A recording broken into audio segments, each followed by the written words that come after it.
The year was 1865, and winter had already staked its claim on the plains. Frost clung to every fence post, the wind cut like knives through the slats of the little cabin, and Ellen Hayes woke each morning wondering how much longer she could keep her daughter fed. The land had been her husband's dream, but his grave was marked only by a crooked board beyond the corral, and she was left with Clara, a child of 6, and an acre of soil too stubborn to yield more than stones. That evening, the fire sputtered low, hungry as they were. Ellen pulled Clara's shawl tighter around the girl's shoulders and tried to mask the gnawing fear in her belly. Their cupboard held a few potatoes and the hard heel of bread from yesterday. The rifle above the door was clean, but its cartridges were few. She prayed for spring, prayed for mercy, but mercy seemed scarce on the frontier. Clara, bright-eyed despite her hunger, whispered, "Mama, do you think Pa can see us from heaven?" Ellen's throat tightened. She smoothed back her daughter's tangled hair, nodding though she wasn't certain of anything anymore. "He's watching, sweetheart. He'd want us to be strong." The last light drained from the sky. A coyote yipped from the ridge. Ellen rose to bar the door against the night when she heard it. A sound not of animal nor storm. A dragging shuffle. A low grunt. Then silence.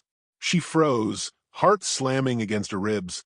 Every tale she'd ever heard of raids, of cabins burned and children carried off, swarmed her mind. With a swift motion, she snatched the rifle from its place. The fire hissed as a log cracked, shadows jumping across the cabin walls. Clara clutched her skirts, wide-eyed. The sound came again, closer, feet stumbling in the snow outside. Ellen braced herself, rifle aimed at the door. A pause, a weak knock. She inched forward, her breath frosting in the cold. "Who's there?" No answer, only a muffled whimper. Against all good sense, she eased the door open, just enough to peer out.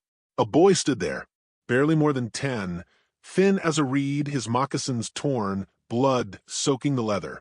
His face, round with youth, was painted by dirt and exhaustion.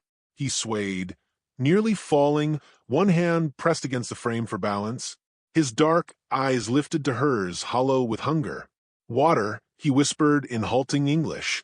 Ellen's finger tightened on the trigger. Every instinct told her to send him away. She saw the beaded fringe of his torn shirt, the mark of the Cheyenne.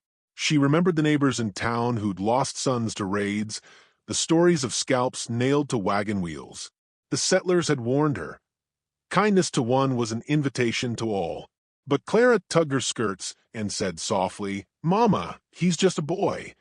The rifle trembled in Ellen's hands. She thought of her husband's last days in the war, how he'd written of boys too young to shave sent to fight, and how death did not care what uniform they wore. She lowered the rifle. "Come in," she said sharply, "quickly before someone sees." The boy stumbled inside. Clara fetched a stool, and Ellen poured water from their tin cup. He drank greedily, coughing, then sagged with relief. She cut the heel of bread and placed it in his hands. He devoured it without pause. "What's your name?" she asked. The boy shook his head. His English was fractured, his meaning tangled, but one word came clear: Cheyenne. Ellen's chest tightened. She bound the wound on his foot with an old strip of cloth, though her hands shook with each knot. He winced but did not cry out. Clara hovered beside him, eyes wide, offering a blanket from her own cot. That night, as the wind battered the shutters, Ellen could not sleep. She sat in the rocker by the dying fire, rifle across her lap, eyes darting to the boy curled on the rug.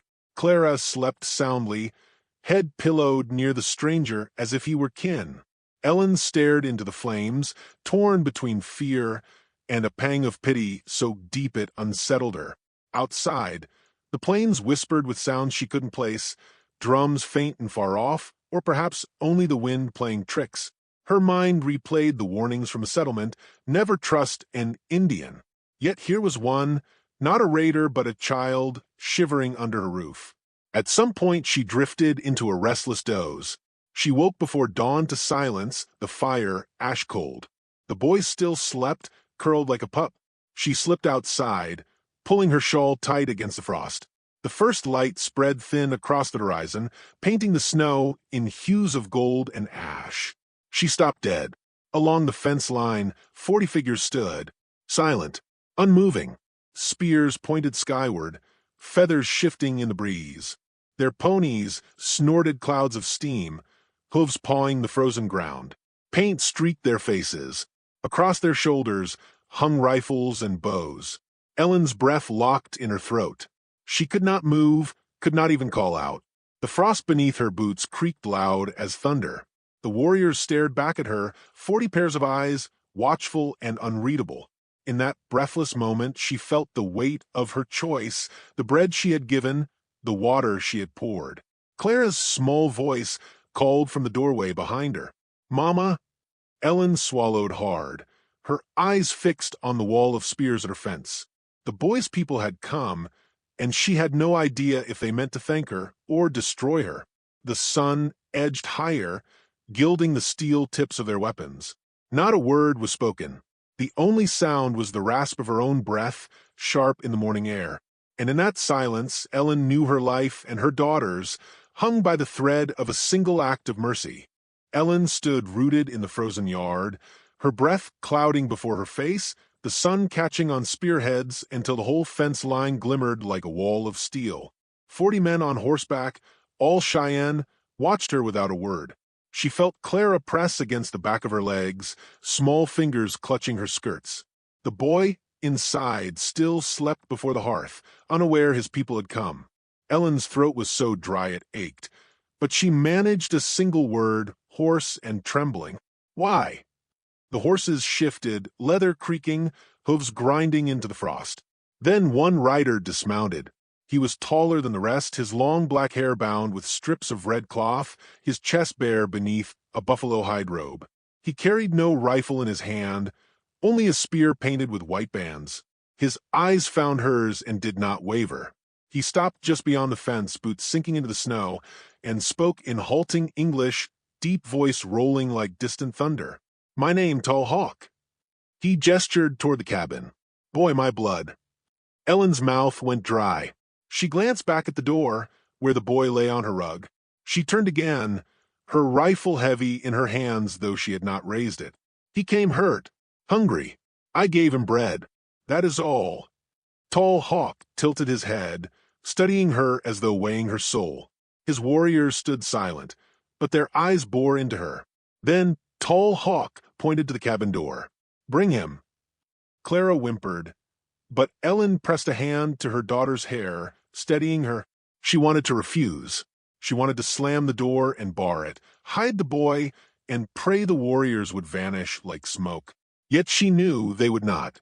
Slowly, she backed toward the door. The boy had stirred, woken by the silence. When Ellen entered, he pushed himself upright, his eyes wide. He looked from her to the window, saw the figures outside, and for the first time a spark lit in his gaze. He struggled to his feet, limping badly. "They come," he said softly, almost with relief. Ellen's heart sank. She held out her hand to him. He took it, his small palm burning against her cold skin. Together they stepped out into the dawn. The moment the warriors saw him, a murmur rippled through their ranks. Tall Hawk's stern face softened. He strode forward, knelt, and gathered the boy into his arms. The child clung to him, speaking in quick, fluid Cheyenne. Ellen caught only fragments, the cadence rich with feeling. When Tall Hawk finally stood, his eyes cut once more to Ellen. "You gave food," he said. "You gave fire." He touched his chest, then spread his arms toward her. "We remember." The words might have eased her, but the weight of 40 armed men ringed around her fence kept her heart hammering. She nodded stiffly, clutching Clara close. "Take him then. You have what you came for." But Tall Hawk did not turn away. His gaze lingered, hard and searching. "Why?" he asked. Ellen blinked. "Why? What?" He tapped the boy's shoulder. "Why you help?" The question struck her like a blow. Why indeed? She thought of the nights she'd prayed for help that never came, of the neighbors who had turned cold after her husband died, of the empty stairs in town when she begged for work. Perhaps because she knew too well what it meant to be turned away. She swallowed. Because he was hungry. she said finally. Because he is a child. Tall Hawk studied her for a long moment, then gave a slow nod. He turned, speaking swiftly to his men. Their faces shifted, some frowns, some surprised. One even smiled faintly before masking it. But the peace lasted no longer than a breath. The thunder of hooves broke the quiet from the opposite ridge. Ellen spun, clutching Clara, and saw 5 riders charging down the slope. Settlers, armed, rifles raised. At their head was Elias Boone, a broad-shouldered rancher with a beard gone gray and eyes like cold flint. He yanked his horse to a stop a few yards from a fence, face red with fury. "I knew it," he bellowed. "You brought him here, Ellen. You fed one, and now the whole pack's at your door." Ellen stepped forward, trembling. "Elias, no. He was just a boy." Boone spat in the snow. "Boy? They killed my wife. Took my son's scalp. Don't talk to me of boys." His men leveled their rifles at the Cheyenne. "We'll finish this now." The warriors shifted, bows raised, rifles cocked. The morning exploded with tension, air so tight Ellen could hardly breathe. Clara clung to her waist, whimpering. Tall Hawk barked a command, and instantly the Cheyenne ring closed tighter, a wall of flesh and steel between Ellen's cabin and Boone's men. "Stop this!" Ellen cried. She planted herself between them, arms outstretched. "You fire one shot and none of us leave alive?" Boone's gaze flicked over her, burning with disgust. "Step aside, Ellen. You may have forgotten who you are, but I won't let you hand this land to them." Ellen's pulse pounded in her ears. She saw Boone's finger tightening on the trigger, the whites of the warriors' eyes as they braced a charge. Every second stretched until it felt like the world would snap. And then it did. A rifle cracked.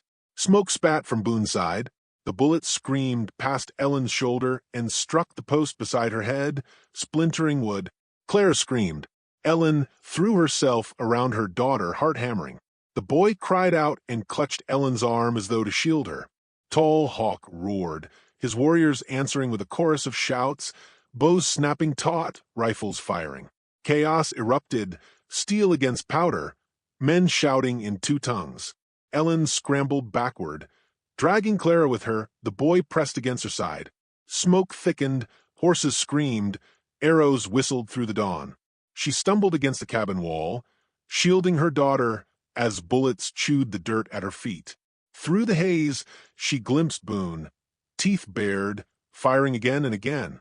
A Cheyenne tumbled from his saddle, blood spraying across the snow. Tall Hawk returned fire, dropping one of Boone's riders. The yard became a storm of gunpowder and blood, fury loosed without rain. Ellen pressed her forehead to Clara's hair, whispering frantic prayers, trying to steady her shaking hands. She wanted to run, but where could she go? The fence was ringed with death. The boy pulled at her sleeve. His eyes were wide, but not with fear, with determination. He pointed to the rifle still clutched in her other hand. "Help," he said in broken English. "Fight." Ellen stared at the weapon. She had cleaned it, oiled it, kept it ready, but never fired it since her husband's death. Her hands trembled as she lifted it. Could she? Against men she had known? Against neighbors she had once shared bread with? Another shot rang out, snapping the thought in 2. She saw Tall Hawk in the open, Boone's rifle aimed square at his chest. Her heart seized. Without thinking, she raised the rifle, sighted Boone's broad form, and squeezed the trigger. The crack was deafening. Boone's horse reared, his shot went wild, and he tumbled hard into the snow. The battle stuttered, both sides pausing at the shock of a settler's bullet fired not at the Cheyenne, but at one of their own.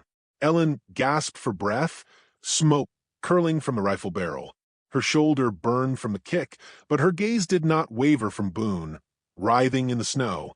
Tall Hawk's eyes met hers across the battlefield, and in that instant something passed between them. Acknowledgement, respect, and a bond forged in fire. Boone's men hesitated, leaderless. The Cheyenne pressed forward with a roar, arrows raining, rifles cracking. Ellen pulled Clara close again, holding her tight as the clash raged on. The boy clung to her side, refusing to let go, even as the ground trembled beneath the fury of men and horses. The smoke thickened, The screams grew louder, and Ellen knew the fight was far from finished. But something had changed. She was no longer only a widow clinging to survival. She had made her choice, and there was no turning back. The fate of her land, her daughter, and perhaps her very soul would be decided in the storm that had just begun. Smoke hung thick in the frozen air, stinging Ellen's eyes as the crack of rifles and the hiss of arrows tore the morning apart. The yard that only yesterday had been quiet with the sound of Clara's laughter was now a battlefield, churned mud and trampled snow beneath thrashing hooves. Ellen crouched against the cabin wall, shielding Clara with her body. The boy pressed hard against her side. Every shot rang like a hammer on her bones. She had thought the sound of her own rifle would be the worst of it, but the silence afterward had been worse. The shock of firing on Elias Boone still rattled her. He was a man she had known for years, a neighbor who had traded tools with her husband before the war. Now he lay in the snow, cursing, clutching his shoulder where her bullet had struck him. She tried to breathe, tried to make sense of the storm she had stepped into. The Cheyenne fought with the ferocity of wolves cornered in the wild. Tall Hawk's voice carried above the chaos, a command that snapped his men into motion. They pressed forward, forming a shield before the cabin, their spears and rifles keeping Boone's men at bay. Boone's riders fired wildly, horses screaming beneath them, the acrid smell of powder choking the air. Ellen pulled Clara toward the door. Inside now, she hissed. They stumbled in, slamming the door behind them. The cabin walls rattled with the force of bullets striking the logs, with splintering. The boy grabbed Ellen's arm, shaking his head. "No, hide," he said, his English broken but urgent. "Fight. I have a child to protect," she snapped, her voice breaking. But Clara looked up at her with wide eyes, fear and something else swimming in them. "Mama, you save him. You save the big one, too. You can't stop now." The words cut deeper than any bullet. Ellen pressed her palm to her daughter's cheek, then turned to the rifle leaning by the door. Her hands shook as she reloaded, the motions clumsy but determined. She had never wanted this fight, but it had come to her fence all the same. The door shuddered under the impact of a body thrown against it. Ellen swung the rifle up just as the latch cracked. She fired through the wood. A scream split the air, and the pressure against the door vanished. Smoke curled in the cabin, bitter and suffocating. Ellen gasped for breath, chest heaving, but forced her shaking hands to work the rifle again. Outside, the battle surged. She heard Tall Hawk cry out, then the clash of steel. Through the window, she glimpsed him, locked in a struggle with Boone himself. Boone had dragged himself back to his feet, his face twisted in rage, swinging a hatchet in one hand while his rifle lay abandoned. Tall Hawk parried with his spear, the two men circling in the churned snow. Ellen's gut clenched. If Tall Hawk fell, the Cheyenne might scatter, and Boone's wrath would turn fully upon her and Clara. Without thinking, she threw open the door, rifle braced. Clara screamed for her to stay inside, but Ellen stepped into the storm. The noise swallowed her, the thunder of hooves, the screams of men, the whistle of arrows. She raised her rifle, sighted Boone's broad back as he pressed Tall Hawk toward the fence. Her finger hovered on the trigger, but Tall Hawk's eyes flicked to hers for the briefest instant, and she understood. He wanted to face Boone himself. So Ellen turned her aim to Boone's rider, who was lining a shot at Tall Hawk's back. She fired. The man fell from his saddle, rifle tumbling into the snow. The crack of her shot drew every eye, settler and Cheyenne alike. Ellen stood in the yard, shawl whipping in the wind, rifle smoking. She had chosen her side, and there was no taking it back. Boone snarled and swung at Tall Hawk, but the chief sidestepped and drove his spear into the snow by Boone's boot, forcing him back. They circled again, two men bound by hate and blood, while around them the battle waned. Boone's men, seeing their leader falter and the Cheyenne numbers hold strong, began to retreat, dragging the wounded behind them. The air was thick with the stench of powder and sweat, the ground littered with spent cartridges and broken shafts. At last Boone stumbled, slipping on blood-dark snow.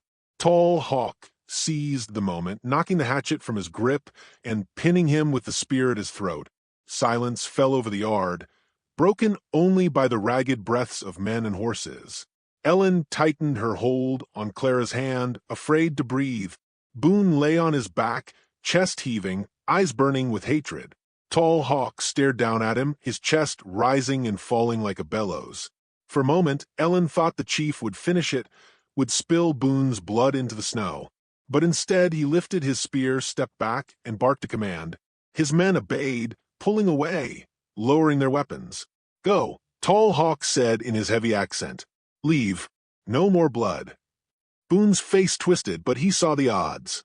He spat at the snow, staggered to his feet, and limped toward his horse. His men followed, beaten, sullen, dragging their dead with them. They disappeared into the pale horizon, leaving only the echo of their threats behind. The silence that followed felt heavier than the battle itself. Ellen's ears rang with the absence of gunfire. She clutched Clara, burying her face in her daughter's hair, the warmth of her alive and safe anchoring her to the earth. The boy clung to her skirt, his eyes wide with awe as he looked at Tall Hawk. The chief approached slowly, his men fanning out to tend the wounded. He stopped before Ellen, his face unreadable, then touched his chest with a calloused hand. "You fight," he said. "You save." Ellen swallowed, her throat raw. "I only did what I had to." Tall Hawk shook his head. "No, you do more. You stand. Not many white women stand."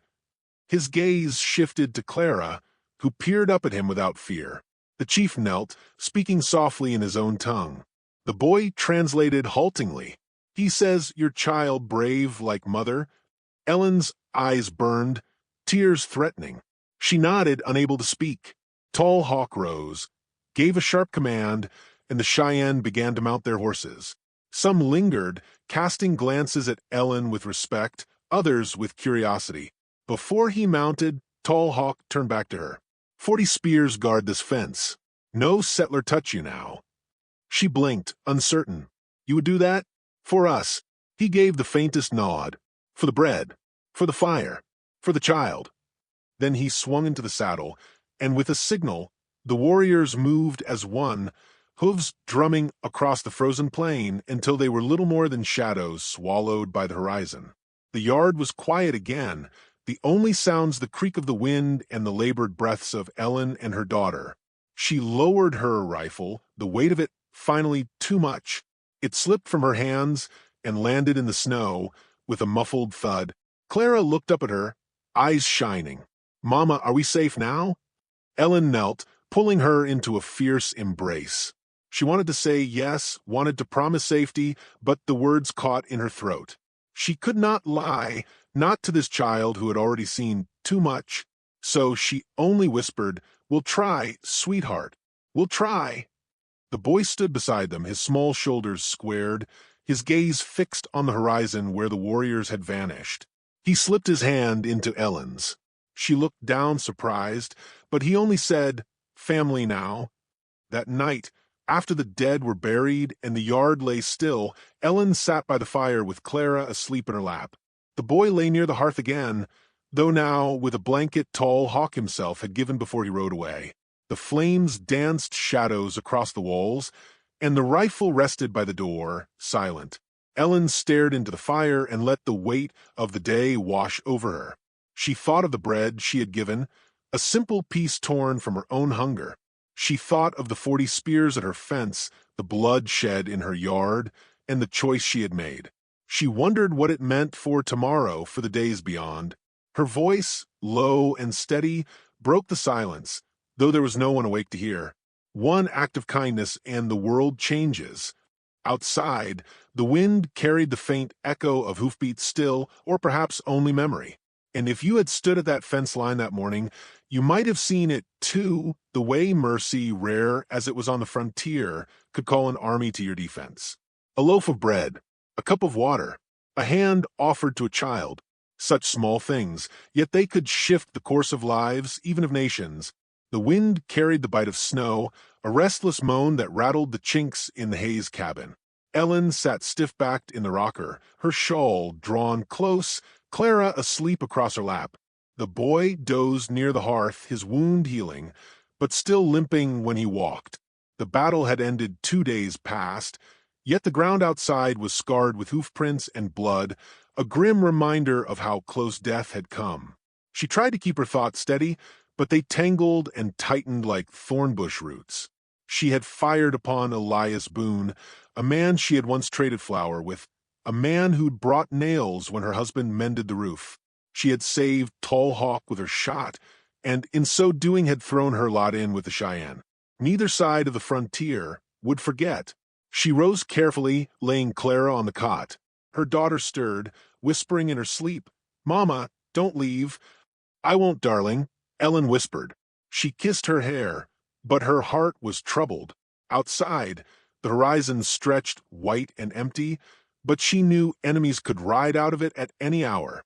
The boy stirred, his eyes opening in the flicker of firelight. He watched her, with a solemnity beyond his years. "You think Boone come back?" he said softly, his accent thick, words broken but clear enough. Ellen's lips pressed in. "Men like Boone don't forget a wound. He'll be back, and he'll bring more with him." The boy nodded slowly, his gaze dropping to the blanket around his shoulders. "Tall Hawk say he guard, but 40 spears not always here." He looked up again, determination sparking in his eyes. "You need fight. Teach me. I teach you." Ellen studied him. His cheekbones were sharp, his frame thin, but there was steel in his bearing. He was not asking, he was offering. Her first instinct was to refuse. He was a child. Clara was a child. What kind of world was it where children must take up rifles? Yet the frontier never cared for childhood.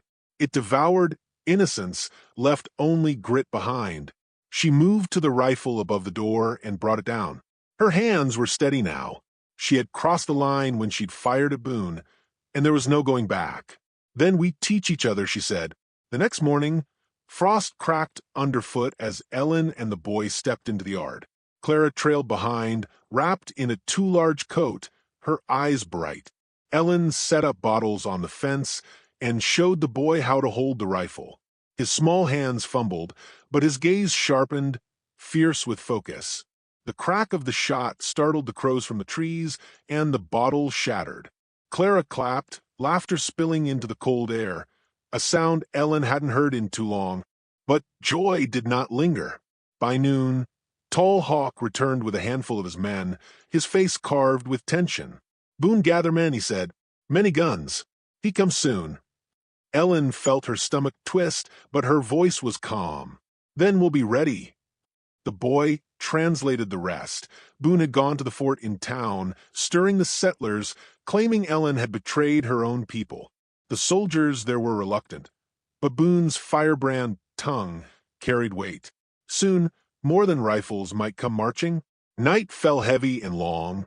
Ellen sat by the fire with Clara nestled against her, the boy sharpening a knife with steady strokes.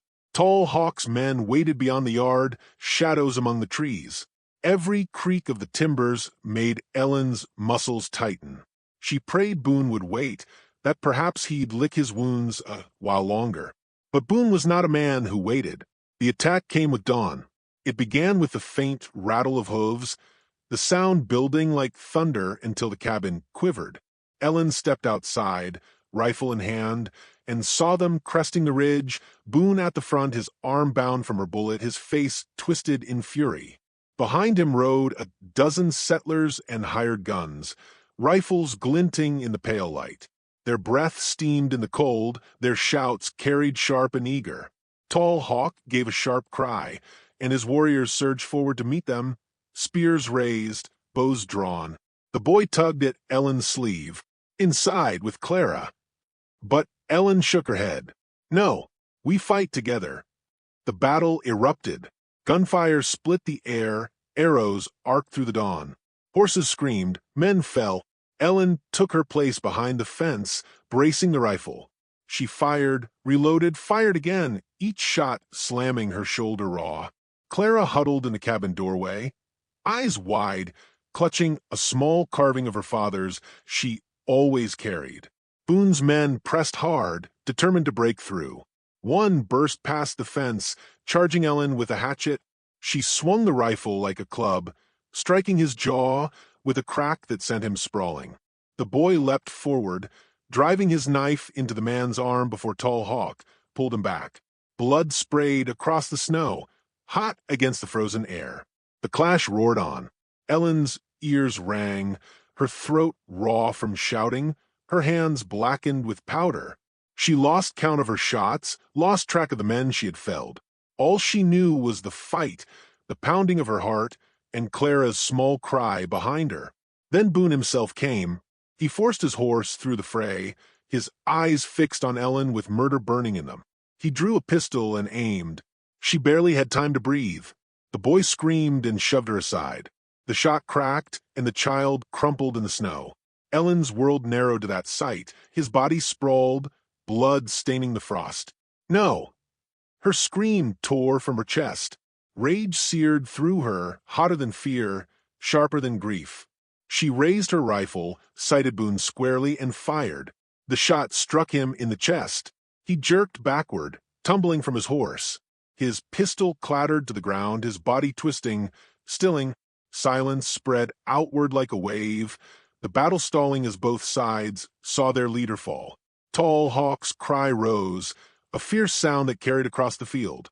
His warriors surged, driving the settlers back, chasing them until the ridge swallowed their retreat. Ellen stumbled to the boy's side, dropping her rifle, hands trembling as she pressed cloth to his wound. His breath rattled, shallow and weak. "Stay with me," she begged. "Please, don't you leave us." His eyes fluttered open, and for a moment she saw a faint smile. "Family," he whispered, the word fragile on his lips. "You, my family." Tears blurred her vision. She pressed her forehead to his, holding him as his breath stilled, as his small frame went limp in her arms. The world blurred, spinning with grief. Clara wept beside her, clutching her sleeve, burying her face in her skirts. Tall Hawk came, kneeling with solemn eyes. He laid a hand on the boy's still chest, murmuring words in his own tongue. Then he looked at Ellen, his gaze heavy with respect and sorrow. "He died brave, with family, with honor." Ellen could not speak, could only hold the boy tighter, as though her arms might keep his spirit tethered. The day waned, and the Cheyenne gathered their dead, burning fires that crackled against the winter sky. Ellen helped dig into the frozen earth, her hands blistered and raw. But she would not stop. Clara carried water, silent and pale. They laid the boy to rest among his people, feathers placed on his chest, a bough at his side. Ellen kissed his forehead one last time, her tears falling on his skin. When the fires burned low, Tall Hawk stood before her. "Boone is gone. Settlers fear now. They not come again soon. But danger always." Ellen's voice was hoarse. "And us? What becomes of us now?" He looked at her, his expression unreadable. "You gave bread. You gave fight. You, our friend. We guard you." He paused, his eyes on Clara. "But you must be strong. Hard path ahead." She nodded, weary but unyielding. "I've walked nothing but hard paths." As night fell, she sat with Clara in the cabin, the silence heavy. Her daughter curled against her, whispering, "Mama, will he still watch us? Like Pa does." Ellen kissed her hair, her heart aching. "Yes, Clara. He'll watch. Both of them will." The fire flickered low, shadows stretching long. Ellen stared into the flames, her hands trembling, her soul weary. She had not asked for this war, but it had come to her door, and she had stood. She had fought. She had lost and still endured. And if you find yourself wondering what strength looks like, remember this. It isn't just the sharpness of a rifle or the fierceness of a war cry. Sometimes it is a widow with nothing left but her child standing against the storm. Sometimes it is a piece of bread shared in mercy that summons 40 spears to guard a fence. This was Ellen's frontier, the place where kindness and blood, grief and courage met in the frost and would not be forgotten.